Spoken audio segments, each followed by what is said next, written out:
नमस्कार साथियों, मैं सूरज शर्मा था। सूरज सर मैथ्स एकेडमी में आपका हार्दिक स्वागत करता हूं। आपके वर्ग 3 मेंस की डेट आ चुकी है और रेलवे ग्रुप डी की भी डेट आ चुकी है। दोनों ही पेपरों के लिए सांख्यिकी का जो चैप्टर है बहुत ही इंपॉर्टेंट है भाई। तो चलिए, सांख्यिकी क्या होता है भाई। सांख्यिकी देखो भाई, पहले तो मैं आपको बताता हूँ डाटा क्या होता है भाई। कोई डाटा होता है उसको अपन दो प्रकार से प्रदर्शित करते हैं। एक तो भाई ग्राफ के माध्यम से यानी डायग्राम के माध्यम से, और एक प्रदर्शित करते हैं हम भाई श्रेणी के माध्यम से। तो डाटा को जब ग्राफ के माध्यम से यानी किसी डायग्राम के माध्यम से प्रदर्शित किया जाता है उसको बोलते हैं डीआई, डाटा इंटरप्रेटर। जैसे आप पढ़ते हो भाई मैथ में डीआई वाला चैप्टर, ठीक है नहीं, जहाँ पाई चार्ट वाले क्वेश्चन, लाइन ग्राफ वाले क्वेश्चन, बार ग्राफ वाले क्वेश्चन, वो भी एक प्रकार का स्टैटिक्स का ही भाग है। दूसरा, जब डाटा को किसी श्रेणी के माध्यम से प्रदर्शित करना, वो क्या कहलाता है, सांख्यिकी। कैसे सर? तो सांख्यिकी की परिभाषा बताइए। डाटा को यानी आंकड़ों को वर्गीकरण करना, उनको प्रदर्शित करना और उसके गुणों का अध्ययन करना क्या कहलाती है? सांख्यिकी कहलाती है। तो सांख्यिकी के बारे में जानेंगे अपन। आज की बेसिक वीडियो रहेगी, फिर अपन 3 क्लासेस में इसको पढ़ेंगे। पहले मीन, फिर मीडियन और मोड, फिर मीन डेविएशन, स्टैंडर्ड डेविएशन और भी सारी चीजें उन पर चर्चा करेंगे भाई। तो चलिए, स्टैटिक्स क्या होता है? मैंने अभी आपको बताया था, सांख्यिकी गणित की वह शाखा है जिसमें आंकड़ों का संग्रहण, प्रदर्शन और भाई आंकड़ों का क्या किया जाता है? वर्गीकरण किया जाता है। इसी को हम क्या बोलते हैं भाई? सांख्यिकी कहते हैं। ठीक है भाई।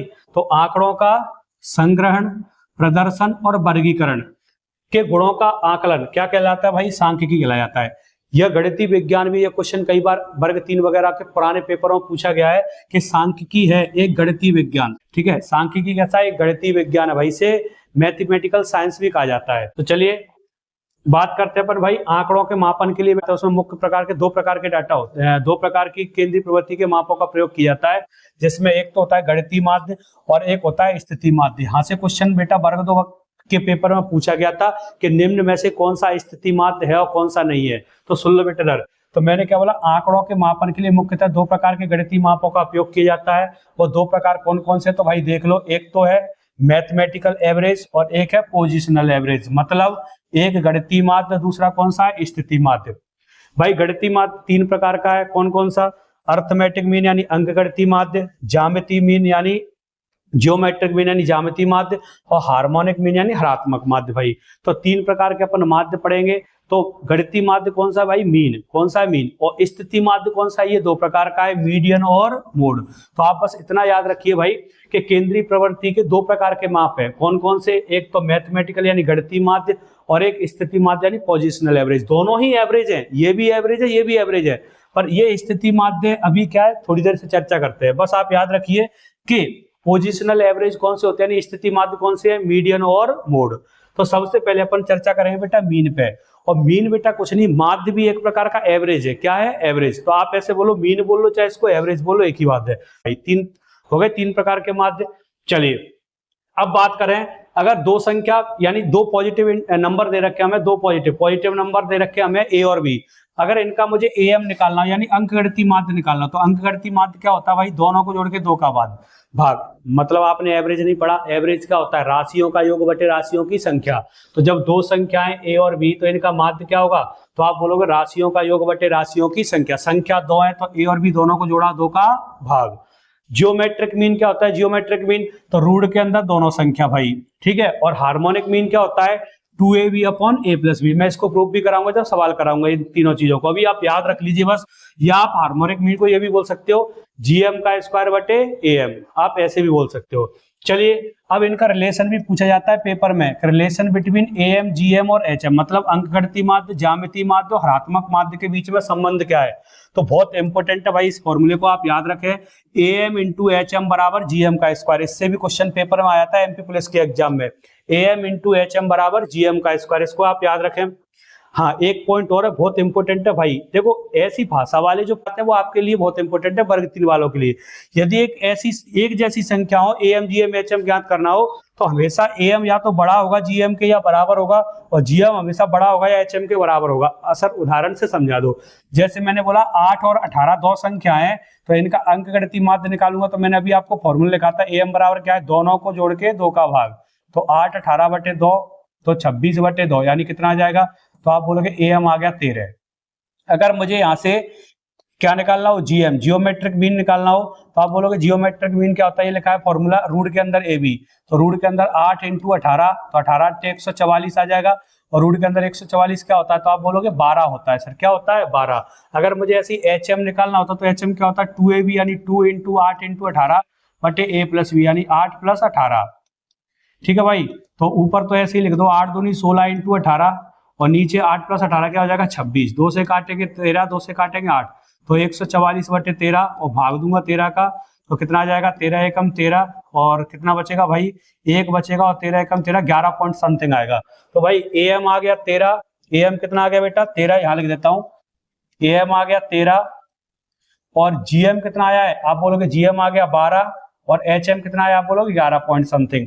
तो आप देख नहीं रहे हो, जब एक जैसी संख्या 8 और 18 का मैंने ए एम, जी एम और एच एम निकाला, तो ए एम हमेशा बड़ा, यानी अंकगणितीय माध्य बड़ा होता है कैसे, ज्यामितीय माध्य से और एच एम से, और एच एम से ही बड़ा क्या होता है, जीएम, यानी ज्यामितीय माध्य बड़ा होता है कैसे, हरात्मक माध्य से।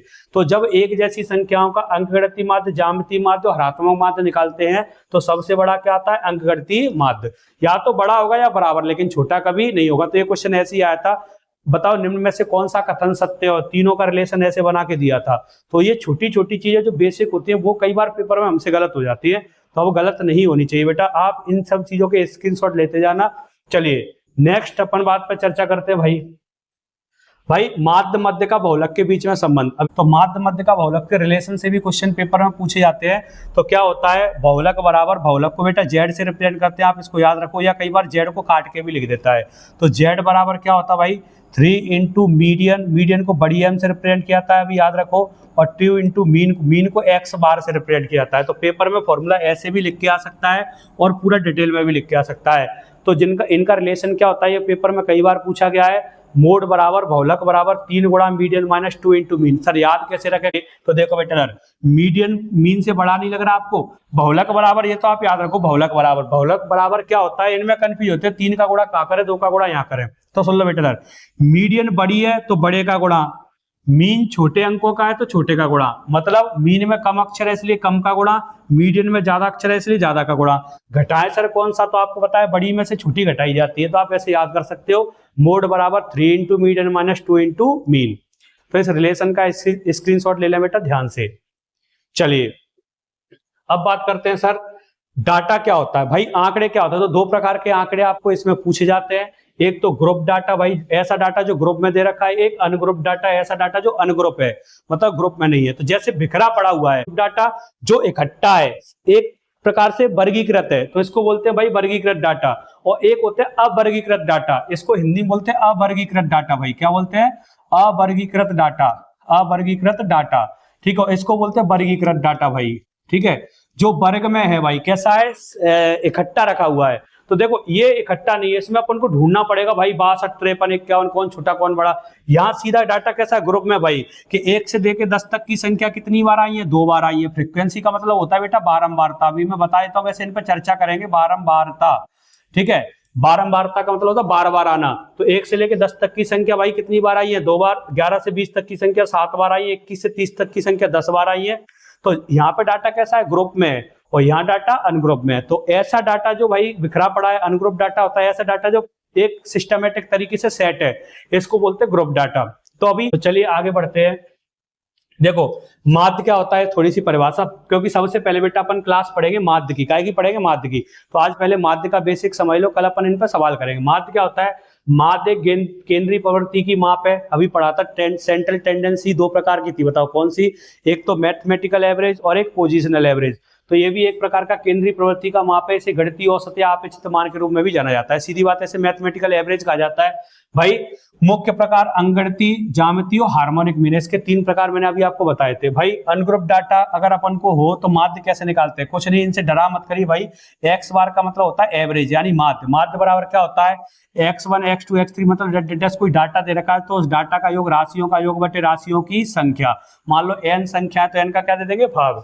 भाई ग्रुप डाटा का माध्य कैसे निकालते हैं, x बार बराबर sigma f x upon sigma n. आप बोलोगे सर समझ में नहीं आ रहा, नहीं आन तो सवाल कराऊंगा तब अच्छे समझ में आ जाएगा।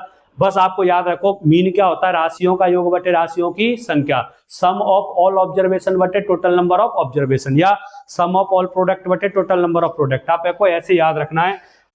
ये 2 पॉइंट बहुत इंपॉर्टेंट है भाई कि यह एक गणितीय माप है, सही बात है, मैथमेटिकल है। माध्य क्या है बता बेटा, एक गणितीय माप है और यह चरम मूल्यों से अत्यधिक प्रभावित होता है। ये सर क्या है, मतलब सीधी बात है, मैं आपको ऐसे समझाता हूं। 1 2 3 4 5 ये संख्या दे रखी है, मैंने बोला इनका एवरेज क्या होगा, तो अभी थोड़ी देर के लिए बताता हूं कि 3 है। अभी आपको नहीं पता कैसे 3 है, पर मैं बता देता हूं कि ये 3 है।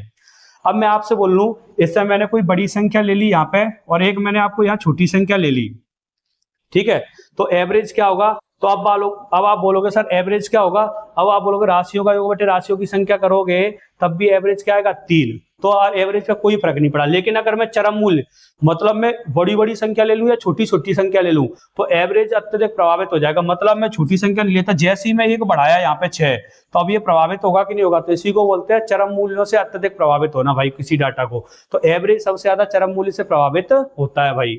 कोई समस्या क्या बताओ। अब 3 प्रकार की श्रेणी से बेटा पेपर में क्वेश्चन पूछे जाते हैं। जो अभी आपको मैंने बताया था 2 प्रकार का डाटा होता है, ऐसे जो डाटा होता है ना बेटा वो 2 प्रकार का होता है, उसमें भी 3 प्रकार के क्वेश्चन पूछे जाते हैं। तो एक तो होता है व्यक्तिगत श्रेणी जिसे पर्सनल कैटेगरी बोलते हैं, जिसमें अनग्रुप डाटा के क्वेश्चन आते हैं। सीधा ऐसे डाटा लिख के दे देगा, मैं उदाहरण बता रहा हूँ केवल बेटा कि ये आपको डाटा लिख के दे देगा, बोलेगा औसत बताओ या मीन बताओ, तो सीधा राशियों का योग बटे राशियों की संख्या। और 2 प्रकार, एक डाटा होता है खंडित श्रेणी, एक होता है सतत श्रेणी, मतलब डिस्क्रीट मेथड और कंटिन्यूअस मेथड। ये क्या होता है सर, इसमें दोनों ग्रुप डाटा होते हैं। जब डाटा को ग्रुप में लिख के दे देता है तो इसको हम 2 प्रकार से पढ़ेंगे, यानी 2 प्रकार के टाइप पढ़ेंगे इसमें, एक तो खंडित श्रेणी और एक सतत श्रेणी। तो भाई अपन इसमें 2 प्रकार के क्वेश्चन पढ़ने वाले हैं। तो कल बेटा अपन मीन पर क्वेश्चन करेंगे। अभी मैंने बेसिक थोड़ा जल्दी बताया है। अपन अब मीन जब पढ़ेंगे तो मीन पर क्वेश्चन पढ़ेंगे, फिर मीडियन पढ़ेंगे तो मीडियन पे क्वेश्चन पढ़ेंगे, मोड पढ़ेंगे, मोड पे क्वेश्चन, फिर एक दिन की क्लास में सारे बेसिक जो नॉर्मल क्वेश्चन बचेंगे जैसे स्टैंडर्ड डेविएशन, मीन डेविएशन और रेंज वगैरह पे क्वेश्चन, ठीक है। अगर वीडियो पसंद आई दोस्त तो लाइक करें, शेयर करें और सब्सक्राइब जरूर करें। Thank you so much.